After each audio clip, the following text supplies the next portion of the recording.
In 1896, the young Nicholas Romanov was crowned Emperor of all Russia. The halls of Uspensky Cathedral glittered with gold and incense, echoing with chants of ancient power. He wore the crown of his ancestors, but beneath the pomp and splendor was a man deeply unsure of the path ahead. The crown may have rested on his head, but the weight was already heavy on his shoulders. Beneath the glittering robes and the ancient crown, Nicholas Romanov was a man full of doubt. Unlike his formidable father, he had not been forged in the fires of politics or war. He preferred quiet reflection to command, and the grand machinery of empire both awed and overwhelmed him. In the silent hours of the night, seated in his private study, he was not a Tsar, but a hesitant soul, unsure of how to carry the weight of an empire. Nicholas's world had always been gilded but guarded. As a boy, he walked behind a giant, his father, Alexander III, a Tsar forged in iron and will. The young heir was raised in obedience, not leadership. He was taught to revere the crown, but rarely to question it. In the quiet gardens of the imperial palace, a legacy was passed not through words, but through shadows. Nicholas's education was rigid, steeped in loyalty and faith, but not in governance. His tutors, appointed by the Tsar, taught him obedience to autocracy, not curiosity or reform. Lessons were memorized, not questioned. While revolutions brewed quietly across Europe, the boy who would rule Russia was taught that change was dangerous, and the past was sacred. As a young man, Nicholas was given a soldier's uniform, but not a soldier's spirit.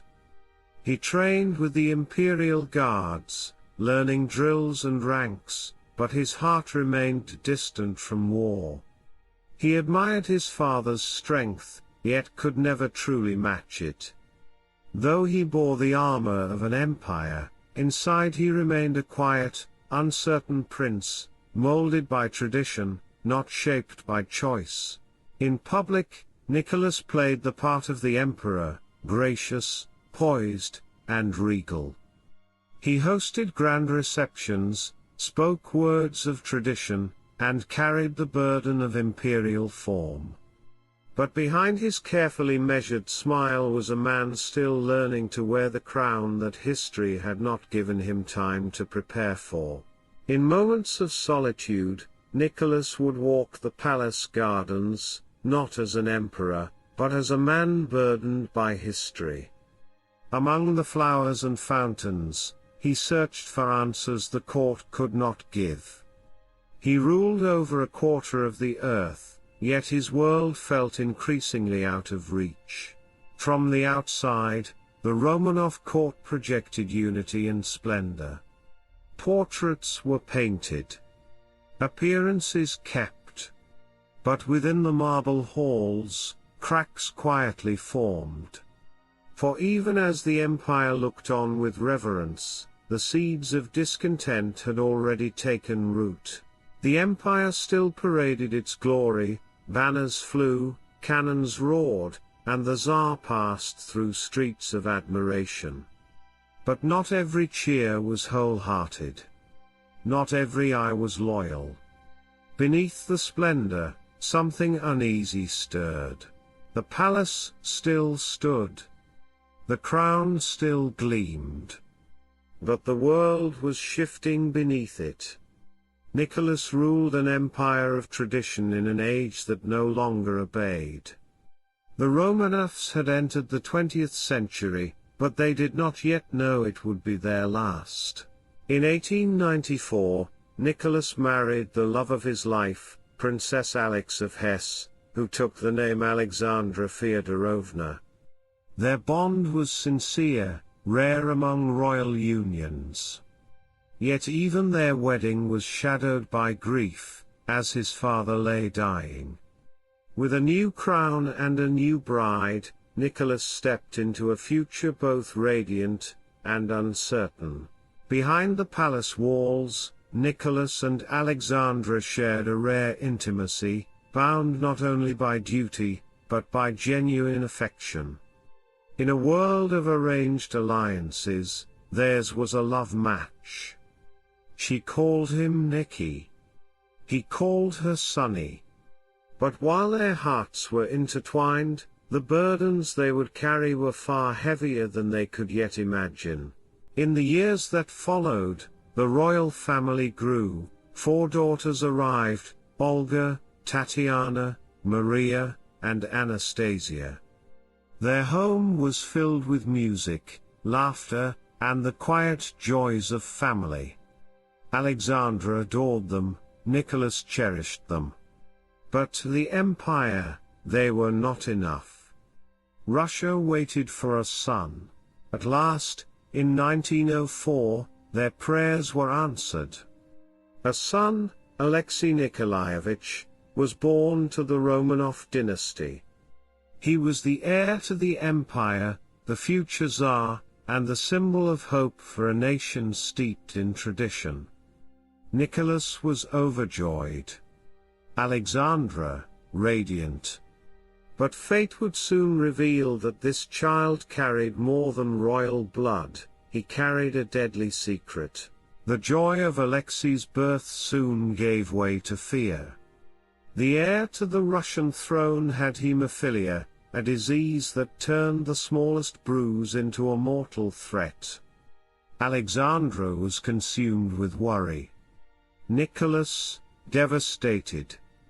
Their child was both a miracle and a curse, and they would stop at nothing to protect him. Faith became their refuge. In dim candlelight, Nicholas and Alexandra prayed for healing, for strength, for a miracle. The empire saw a royal family, but inside the palace, they were simply parents, pleading with heaven to spare their only son. Each day brought uncertainty. Each night, a whispered hope. And then, from the shadows of Siberia, came a stranger, Grigory Rasputin. A mystic. A healer. A man feared by many, trusted by few. But to Alexandra, he was a lifeline. When doctors failed, Rasputin seemed to ease Alexei's suffering. And so, the monk became family. After Rasputin came, something changed. When Alexei fell ill, it was not the doctors who eased his pain, but the strange Siberian peasant. His words soothed, his presence calmed.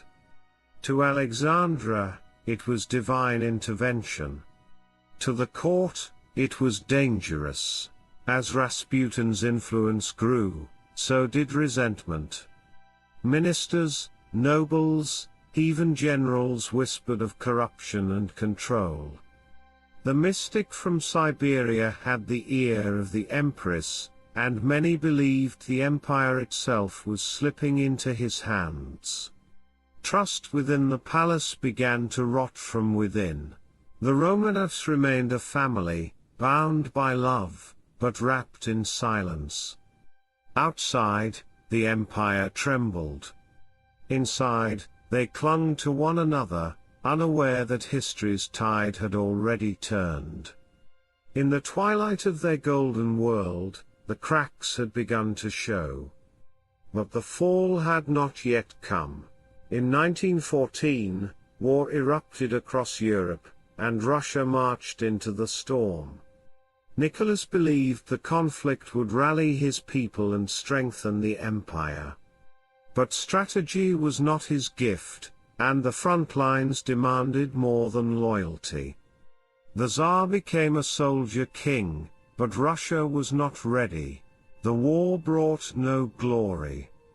Russia's soldiers fought in blood-soaked trenches, ill-equipped and poorly led. Morale crumbled. Supplies ran low. Thousands died for inches of ground. And as the front lines faltered, so did the people's faith in their Tsar.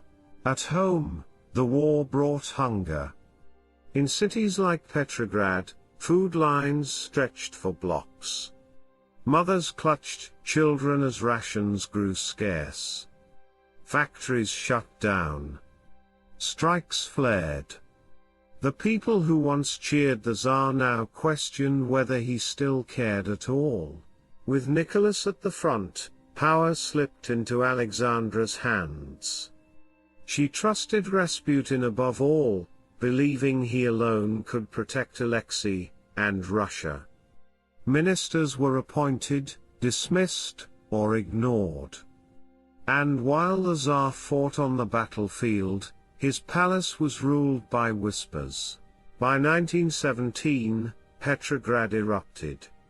What began as strikes for bread became a full revolt. Workers marched.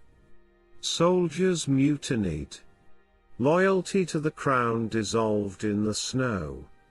The empire trembled, not from foreign armies, but from its own people.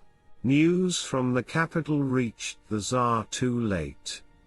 Telegrams poured in, chaos, mutiny, collapse. He sat alone, far from the throne he no longer controlled.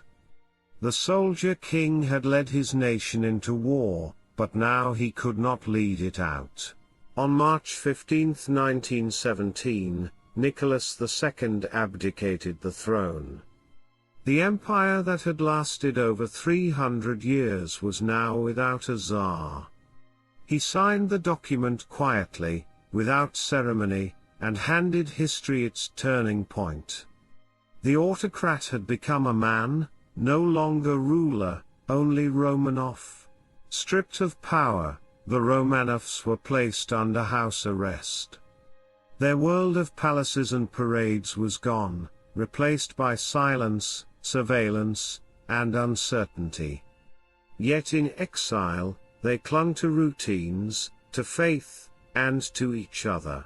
In Yekaterinburg, the Romanovs were moved to the Apotiev house, what the guards called the house of special purpose. Behind its walls, they lived in quiet confinement. But outside, a storm gathered. The revolution was no longer a threat. It was now the law. In their final days, there were no crowns, no servants, only a family. They prayed together, read by candlelight, and held each other close. The empire they once ruled was gone. But until the end, they remained Romanovs. To many, Grigory Rasputin was a madman. To Alexandra, he was a savior. He prayed with a passion that frightened the court and healed with a touch that science could not explain. But as his shadow grew, so too did the storm it carried. In the drawing rooms of St. Petersburg, his name spread like wildfire. Rasputin, the peasant mystic, was said to control the empress, to sway the throne, to poison the empire. Truth blurred into rumor, and rumor became fear. To Alexandra, Rasputin was no mere advisor, he was hope itself. When Alexei bled, Rasputin prayed. When others panicked, he brought calm. In a palace surrounded by enemies and doubt, she clung to the one man she believed could save her son, and her soul. In silence and candlelight, the empire's elite conspired. They believed Rasputin was not just dangerous, but fatal to Russia's future. Assassination, they said, was the only cure for the sickness seeping into the throne. They lured him in with flattery and feasting. Rasputin laughed, drank, and spoke as if the night were just another gathering. But the smiles around him were masks. Beneath the wine and velvet, death waited patiently. They offered him cakes, wine, and warm smiles, all laced with cyanide. But as the poison coursed through his veins, Rasputin did not fall. He stood. He laughed. And in that moment, death itself seemed to hesitate. When poison failed, they turned to bullets. Rasputin was shot once, then again. He staggered, fell, and rose once more. It was not murder. It was legend. At last, they cast him into the frozen river. Some say, he was still alive when the ice swallowed him. Rasputin, the man who would not die, had finally disappeared, leaving behind fear, legend, and an empire on the edge. When the news came, Alexandra wept, not just for the man, but for what he represented. Rasputin had been her anchor, her healer, her last hope. Now he was gone, and with him, the illusion of safety. Rasputin was gone, but the damage was done. His name echoed through the halls of power, through gossip and history, wrapped in myth and mystery. To some, he was a demon. To others, a prophet. To the Romanovs, he was the final thread of a world already unraveling. The revolution swept across Russia like fire. Petrograd, once imperial and proud, now thundered with chants of peace, bread, and land. The Tsar was gone. The people had risen. And history had no intention of turning back. The palaces that once dazzled the world now echoed with silence. The symbols of royalty lay in ruins, shattered glass, torn banners, scorched portraits. The empire of the Romanovs had fallen, and no one came to clean the crown. In Tobolsk and later Yekaterinburg, the Romanovs lived under strict surveillance. The days were long, filled with prayer, reading, and fading hope. They were no longer rulers, only relics, waiting in the shadow of history's next blow. Russia plunged into civil war. Reds fought whites, brothers fought brothers. Revolution was no longer a dream, it was a battlefield. And in the chaos, the fate of the Romanovs grew darker still. By July 1918, the Romanovs were moved once more, to the Apotiev house in Yekaterinburg. The walls were silent. The guards spoke little. And though the snow fell softly outside, history approached with sharpened edges. Their final days were spent in stillness. No throne. No audience. Just a family, bound by love and faith. They prayed together, ate together, waited together, unaware of how close the end truly was. On the night of July 16th, the house fell silent. Doors closed. Footsteps echoed. And behind one locked room, history prepared to end a dynasty. There were no crowds. No ceremony. Only whispers, and the dark. And then, silence. The candle that lit a dynasty flickered for the last time. No witnesses. No funeral. Just stillness. The end of a royal line, buried in history, and remembered in shadows. At dawn, the world went on. Birds sang. The forest mist rose. And somewhere, beneath the earth, the Romanovs faded from sight, erased by revolution, remembered by history. The Romanovs were no more. The empire they ruled vanished into memory. But their story endures, etched into stone, whispered through ruins, and carried in the silence of vanished crowns. The Romanovs are gone, but their story never truly ended. It lives in portraits, in palaces, in whispered prayers and broken crowns. They were emperors, parents, symbols, and in the end, they were human. History did not forget them. And neither will we.